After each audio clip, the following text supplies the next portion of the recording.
allons poursuivre cette émission avec notre ami Serge Friedman, à qui je dis avant tout Boker Tov. Boker Tov, Monique, מה שלומך? הכל בסדר, יש לי שמחה גדולה לשמוע ממך מילים בעברית, סרג', אתה יודע.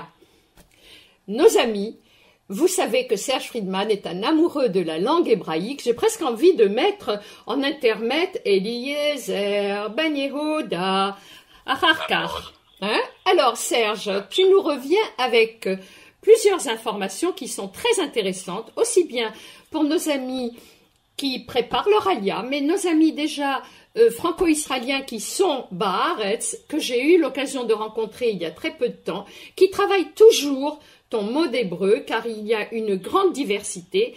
Et je voudrais te demander avant tout, Serge, peux-tu nous parler de ton site Morim? Donc, Serge Friedman, et si nous parlions tout de suite de Morim?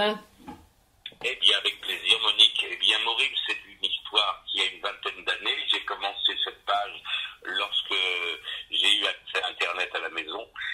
Et j'ai voulu surtout aider mes collègues et mes élèves quant à la recherche de documents pour l'apprentissage de l'hébreu, fiches de vocabulaire, tableaux de conjugaison, supports de grammaire, etc. Et quelques temps plus tard, 5-6 années plus tard, j'ai pensé à introduire 3 fois par semaine ce fameux mot d'hébreu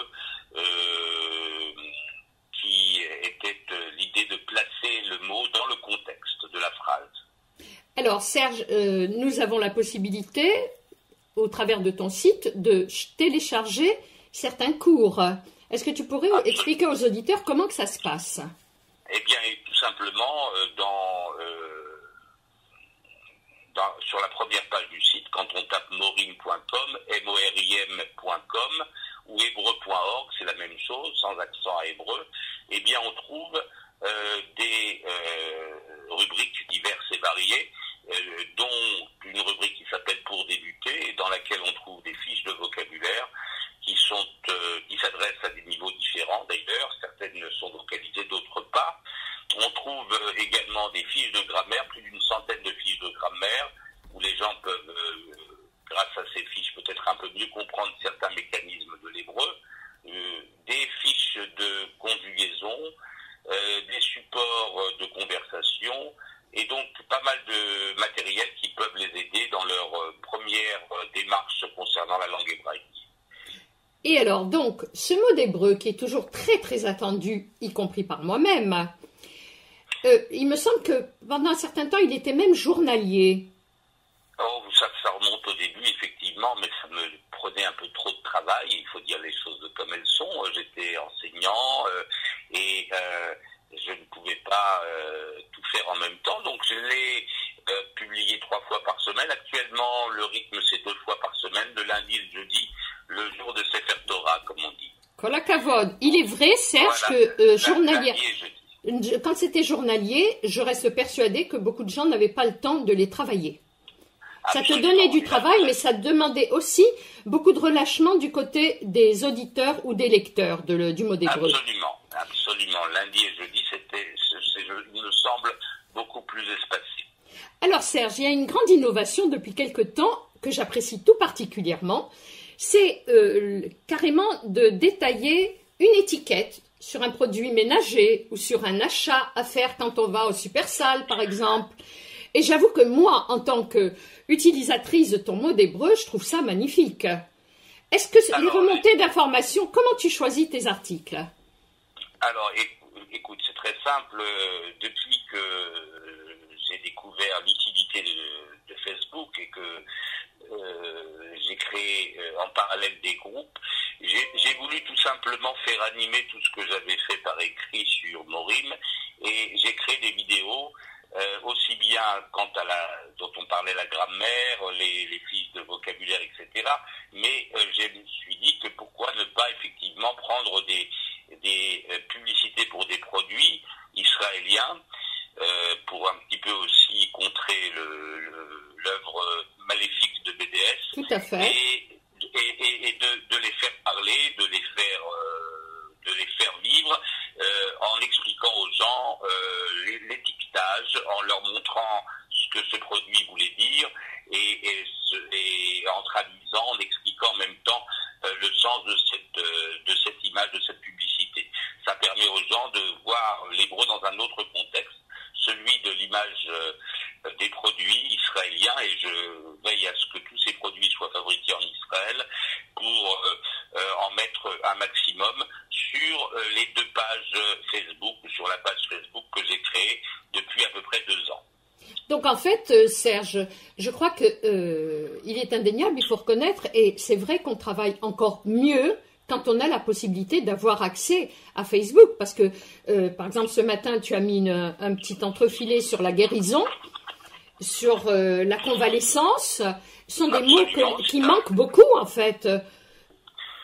Alors, oui, j'ai décidé, entre autres rubriques, de parler d'un terme médical à peu près tous les jours. Alors, c'est variable. Il y a d'autres activités, comme par exemple des fiches de conversation.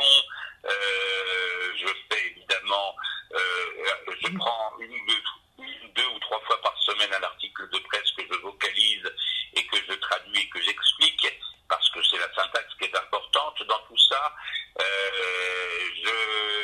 Je fais vivre aussi des fiches de conjugaison pour que ça soit un peu plus vivant, parce que souvent quand on ouvre un PDF, on l'imprime et on le met de côté. Là, je le fais vivre, je le fais parler.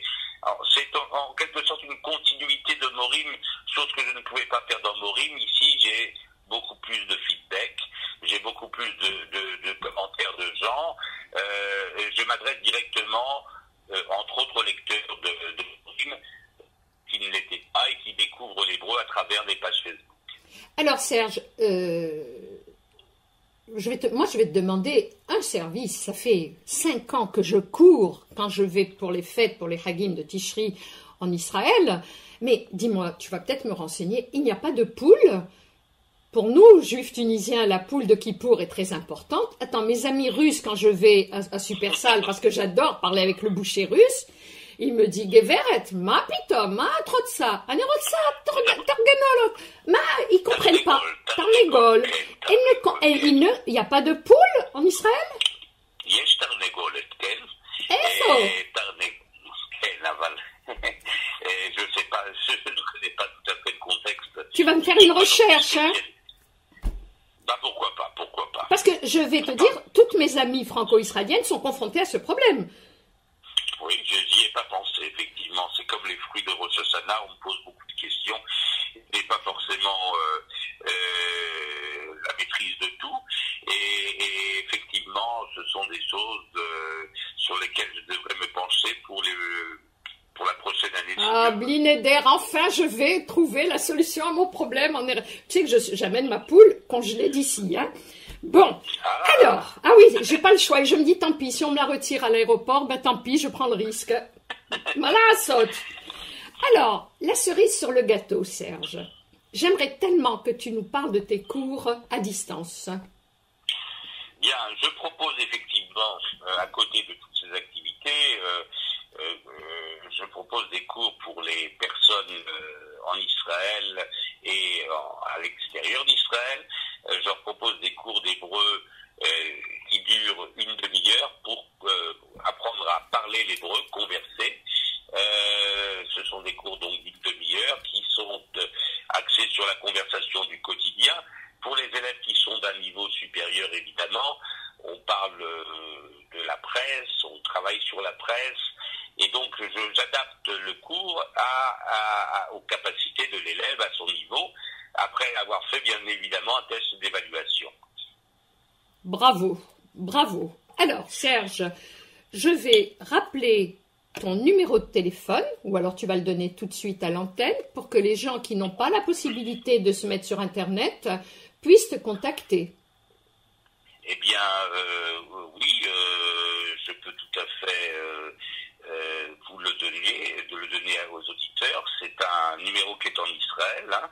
Donc c'est le 072 223 65 99, ou de France donc 972 72, donc 972 72 223 65 99. Il ne faut pas faire le 0 avant le 972, Serge?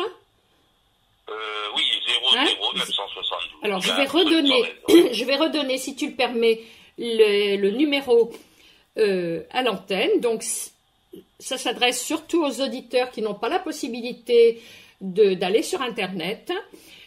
Si je rappelle que Skype est complètement gratuit, donc où que vous soyez, je peux communiquer avec vous. Tout à fait. Alors, le numéro en Israël, 00 972 72 223 65 99. Allez vous balader sur la page de Morim, allez sur Facebook, vous comprendrez. Je peux rappeler d'ailleurs les noms des deux pages sur Facebook pour que ça soit plus facile à trouver. L'une s'appelle, un groupe s'appelle Dites-le en hébreu et l'autre s'appelle Les Amoureux de l'Hébreu. Vous avez compris que cet excellent pédagogue qu'est Serge vous communiquera cet amour de la langue hébraïque, n'est-ce pas Serge?